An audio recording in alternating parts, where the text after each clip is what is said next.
Hi, this is Julie Murphy with Arizona Farm Bureau. I'm with Ashley Mortimer of Mortimer Farms, and we're pretty familiar with each other. And yeah, a little bit. Known each other for a while. When you were real little, yeah. I knew you. But we've had you featured on our Talk to a Farmer Friday, Talk to a Rancher Friday now we've had this going for 5 years. That's awesome. So, I love this segment, series, whatever we call it. It's amazing. Thank you. And I want to give props to Joel Carr, my colleague from Farm Bureau office. Turn around, come up here. I'm going to embarrass him. Spotlight. This is my buddy, and he and I do a lot of crazy social media things, but we're trying to for Arizona Farm Bureau. So this is a little bit different because in the fall and oftentimes at Christmas, I didn't do this last year, but I often will just go to different direct market retail farms like your own to highlight and feature what you guys are doing for the fall, or in the case of Christmas. But this time, I'm going to what I'm classifying, again, it's still the retail direct market farms, but I'm kind of wanting to ask you more of the business perspective of it. Sounds good. And as the fairly recent CEO of Mortimer Farms, certainly for this agritainment part of it, I thought, it's your turn. Sounds good. I'm ready. Good. Our first one we interviewed was Mark and Carrie Schneff of Schneff Farms. You know them well down in Queen Creek. But I kind of asked them to make, what's the comparison between the traditional farm and this kind of retail direct market? You know, you're working with public kind of farm. Keep in mind, my family farmed too, but it was totally your typical traditional cotton, wheat, and alfalfa. We moved our crops through the commodity market. Here you're harvesting. We're going to do a walkabout, by the way. You're harvesting, and the next person that touches those crops is probably going to be the customer. So talk about that comparison. Yeah, absolutely. So at our core, we're a real working farm. And so we always want to, and all agritourism wants to have that as their heart of what they're doing. I say one of our heroes at the farm is the land. That's where everything starts. That's where we're at every day. And so without that, we wouldn't be able to have agritourism. But then we add another level of craziness and invite people to the farm to enjoy what we do and understand what we do firsthand, and not just what we do, but what farmers and ranchers do across Arizona and across the country. So we take that as a huge responsibility because lots of people farm. It's dwindling every day, of course. But what we do is in welcoming people to understand about farming is so important and is really needed so that when customers and when the general public go to the ballot boxes and there's things that have to do with farming and our ability to grow food for our country, that they have some understanding of what it takes to do what we do. And so that really is super important to us. I would say the other thing that differentiates us in agritourism is we're growing, especially here at Mortimer Farms, we're growing so many varieties of things and so many different crops so that we can really show a vast understanding of all different things from A to Z. So we grow 54 different crops at the farm, where a lot of traditional farming is not growing that huge variety of things. We do some sales on the commodity market. We sell wholesale. And then we also have farmers markets that we go to. You can come to the farm and purchase right out of our market deli, go into the field and harvest your own. And then we use all of our fruits and vegetables that we're harvesting in our catering that we do on property. So for all of our weddings, for our concessions. So that just adds the amount that we have to grow of all of the different things that we're growing. We're 324 acres, so we're able to grow a vast variety of things and be able to have customers really understand how a tomato grows and how lettuce grows and how to harvest all sorts of different crops. What's been neat too is that if someone comes to Mortimer Farms up here in the Dewey Humboldt area, just before you keep going and hit Prescott, but you have all this signage, this educational signage that allows people to just kind of roam and really understand what it is you guys do. And I love that you said at your core we're a farm. You're not agritainment. You are, but your core is farming. And you spoke of the land and how important the land is. Well, Mortimer Farms is even selling dirt. So yeah, we're very diverse around here. And I'm assuming that's probably from some of your own little dirt moving issues you've done with the farm, and you've got some good piles of dirt. Yes. Well, you probably do compost. Yes. Well, that's right. You do compost. Yeah, we have a huge compost operation, and so nothing goes to waste here at the farm. It's either fed to the animals or put into compost. Even all of our vegetables at the end of the season, if it's not producing tomatoes anymore, it has some use, and so we're able to make really awesome, rich, nutrient-rich soil, and we sell that in dirt and all the things. So you can take that to your own properties and use all the awesome dirt that we have here at the farm. That's awesome. What happens when you open this farm to the public? I mean, it's a big shift. You could have just come here. Now, granted, the history of this area, the land that you're farming on, it used to be Young's Farm. So it kind of has a history of being open to the public, but that brings in a whole nother dimension. Talk about that. Yeah, absolutely. So my in-laws live down in Phoenix, and a few months ago we went and visited them, and it just kind of hit me when I was driving into their driveway. And they're pretty outdoorsy people, like hunting, but just like the idea of living in Phoenix kind of hit me. I was driving from the grocery store on pavement into my car, driving on pavement, coming into their garage, getting out on concrete, going inside on tile, and never touching like the earth. Yeah. And it hit me that that's a lot of people's lives, and living in the world that we live in now, it's very easy to get into that routine of not being out in nature, not touching grass, not going to the park. And so when people come here to the farm, not only are they understanding and enjoying a real working farm, but they're touching nature. And a lot of people don't know how to touch nature anymore and don't know how to touch nature on a farm. We have keys and tractors. We have obstacles that just happen on a real working farm. And so we have to think through that constantly, of somebody that isn't going outside, isn't enjoying nature, isn't going on a real working farm every day. We want to make sure that they're safe when they're coming here, but also educated so that they can watch out for a pothole or for a gopher hole or for an irrigation line that broke or whatever it is, because there are so many things out of our control that happen out there. And our team also has to be re-taught of how to work on a farm that's open to the public, because a pothole might not be a big deal when there's no customers coming onto the farm that they're working on, but here it is a big deal.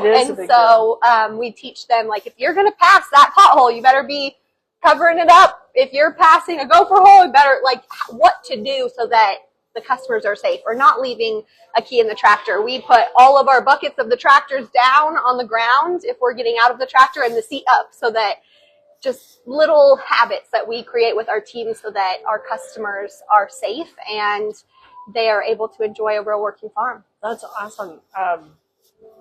And that makes so much sense. Your crew here working on the farm, you have to teach them safety first as a priority. All the skill sets that you hired them for farming is a given, but you're also saying, now remember, the public's going to come on the same place that you're walking. Yep. Don't leave your shovel upside down that they're going to trip on it, or whatever the case is. Yeah, so there's some dimensions to it. One of the things that I thought was interesting at Schneff Farms 2 weeks ago, they even mentioned that when they transitioned from more of a traditional / commercial farm and went toward a retail direct market, connecting with the public, some of their farm family members that they'd had for years said, this is not my game. I don't know if I want to do that. So is that true, that even your farm team, they kind of have to be willing to engage with, maybe not engage with the public, but put up with the public? Yeah, absolutely. It's kind of making me a little teary-eyed thinking about it, because our team loves that we open the gates to the public. A lot of our team are from traditional agriculture backgrounds, and they're harvesting and they're working for piecework and getting money based on what they harvested or what they packed for that day, and then send it on the truck to wherever it's going and thousands of miles away to another grocery store, and they're never seeing that connection to the public. Yeah. Our team, they beg us to be able to go to the farmer's market. They're like, can I please be the one that goes to the farmer's market this week? Because they love to see all of their hard work out in the fields, meet the family that's going to take it home and eat it, and they feel like that is so rewarding. And I catch them in here all the time, like talking to people, and they're trying to like play charades in Spanish with people that don't speak Spanish, and just love it. And even during our harvest festivals, they're out in the field and wanting to have that connection to people because they're so proud. They're so proud of the work that they're doing and the soil that they're taking care of and the food that they're making and growing and being a part of. And so then for them to see the customer loving it as much as they do, it's just so, so cool. And it, like you said, is rewarding to them. Isn't one of your farm workers, doesn't he have a TikTok account, and he sometimes talks about have you seen him? Yeah, I have. You? Okay. And only because you guys alerted us to it the last time we were here. Awesome. Yeah. I saw it just came up on my For You page a few months ago, and I'm like scrolling through, and he's in the tractor, and then it's just so awesome. Yeah. He drives this loader that's right outside, and that's in a lot of his TikTok videos. And then I think I embarrassed him a little bit. I was in the Defender with Gary and him a few weeks ago, and I said, hey, Mundo, I saw your TikTok. And he's like, got flushed. I'm like, I love it. It's so awesome. I think that's great. Well, let's roam around. Okay, you've got a lot of winter produce, and there's a lot in this country store here at Mortimer Farms, so Ashley's going to take me on a tour. Yeah, let's go check out the produce first.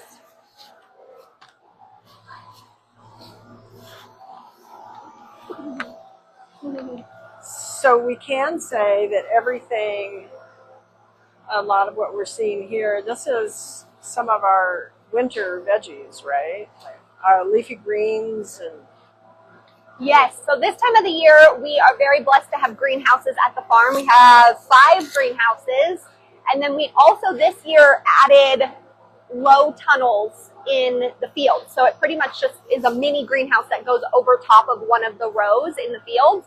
So we have, I want to say it's 25,000 feet of those low tunnels. So we're able to grow additional things out in those. Because of the tunnels. Yes. Okay. Yep, exactly. Yeah, we'll remove those tunnels when we start planting for our spring season and the weather doesn't need them anymore out in the field, but that just adds to our ability to grow more during the winter. Yeah.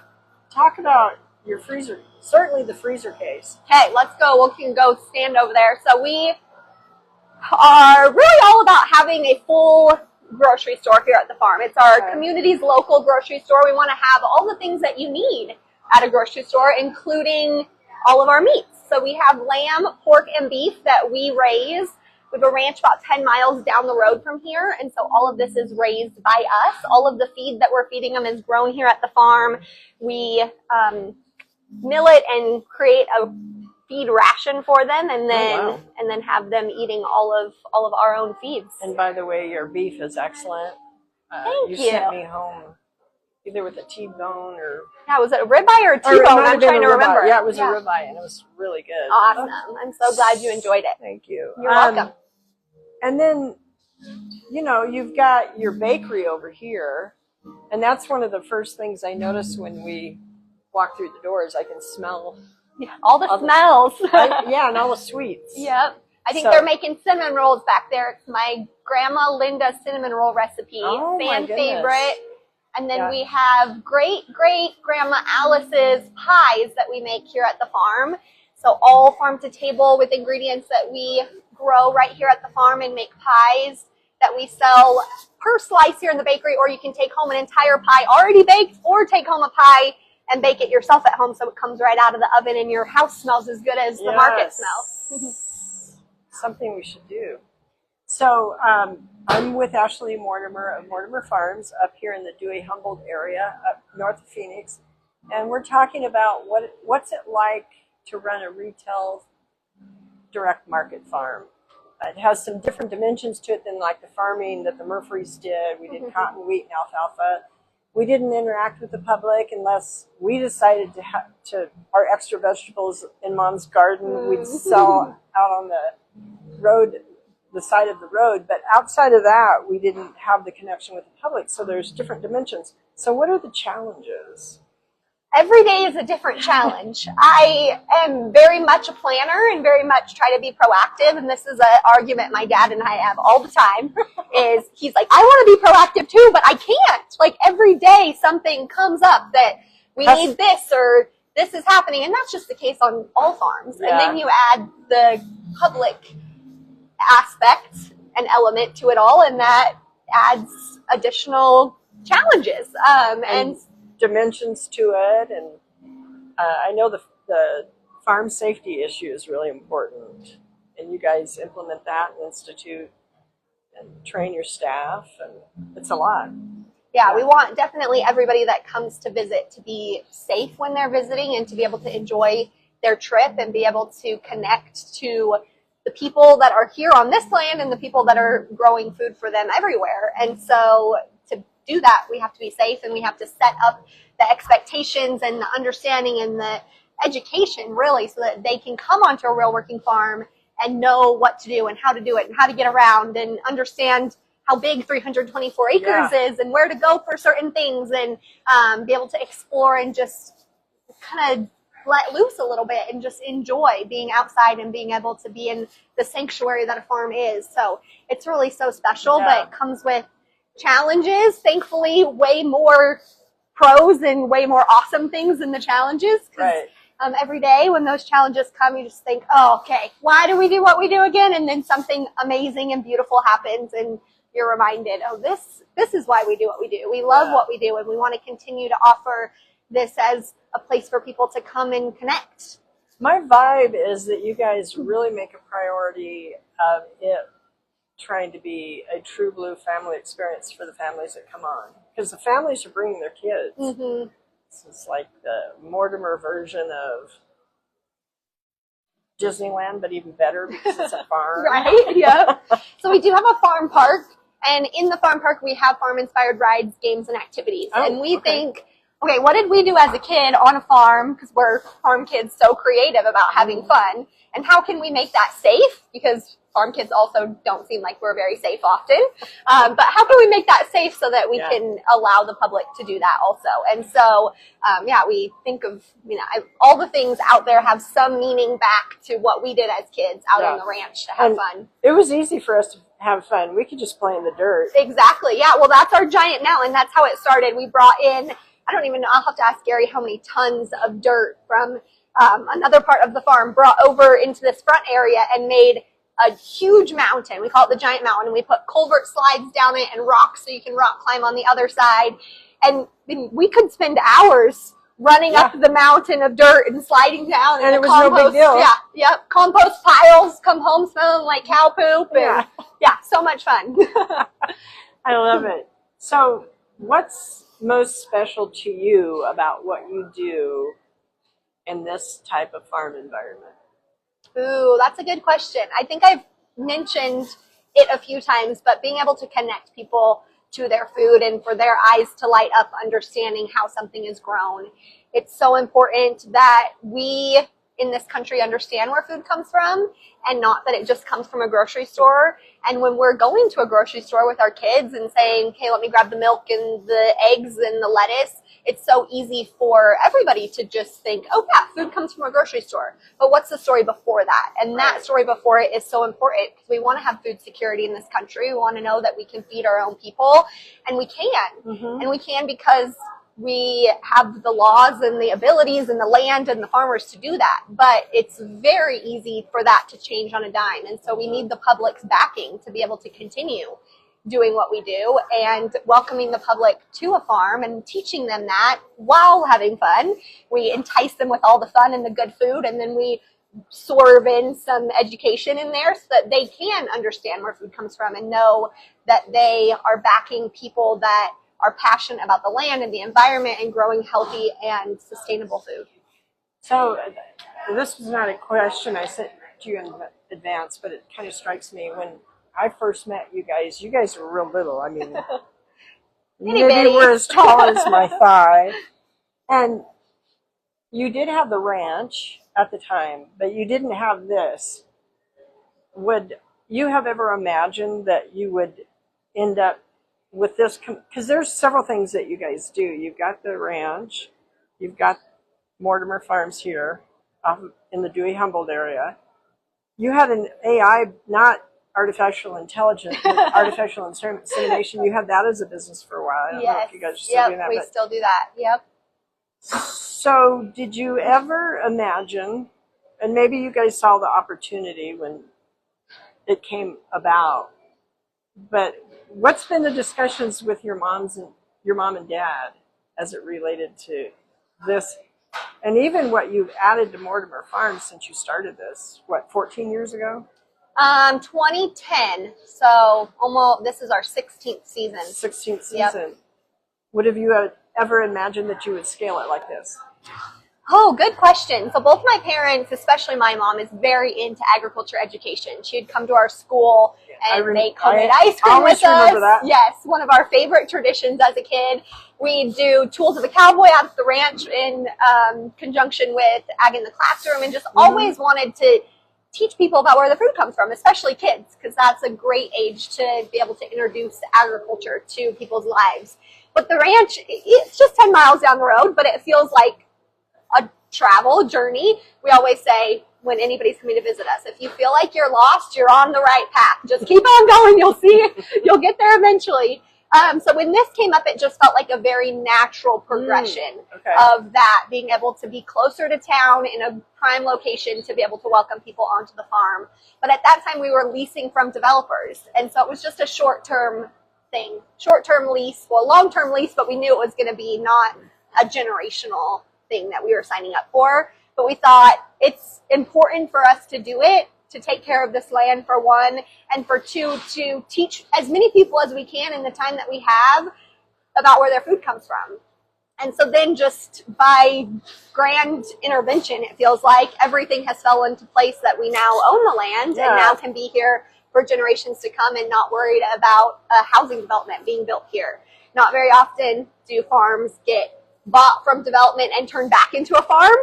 Very often. In this case it did. Yes, but this case it did. You get paved over and that's it for forever. And so we are so glad that we were able to buy it back from the developers and have this be a farm. So it seems like it just all has fallen into place in the perfect way. And so I don't know if we like ever... you said, divine intervention. Yes, I don't think we could have ever dreamed up what we are in now, but we're so glad that this is where we've led, and so thankful for all of the community that we get to share this beautiful land with and the beautiful story with, and be able to farm and take care of this awesome land. It totally suits your family. And for anybody that's interested, on Rosie on the House's website, I think if you just plug in Ashley Mortimer or Mortimer Farms, one of their episodes, their radio episodes, will share the farm story of how they, I'm sorry, but that's the word I'm going to use, providentially were able to come into actually purchasing this land and not just leasing it. So now they've got a long-term goal. We've got nieces and nephews that are coming online. Someday they may be taking this over. Yep. I joke and say my niece B, I'm like, she's really the CEO. I just take over and help when she's taking a nap. Yeah. But thank you, Ashley, as always. Welcome. You're always ready. You're always so helpful to us. You guys have been longtime Arizona Farm Bureau members. Thank you for that. And in leadership roles at Yavapai County Farm Bureau. So we just appreciate you. And for those that joined us live, thank you so much. And the series continues. We're going to be at Apple Annie's in Wilcox, Arizona soon, either next Friday or the following Friday. But keeping to the same theme, what does it take to manage a retail direct market farm? Blessings to everybody. See you in another week.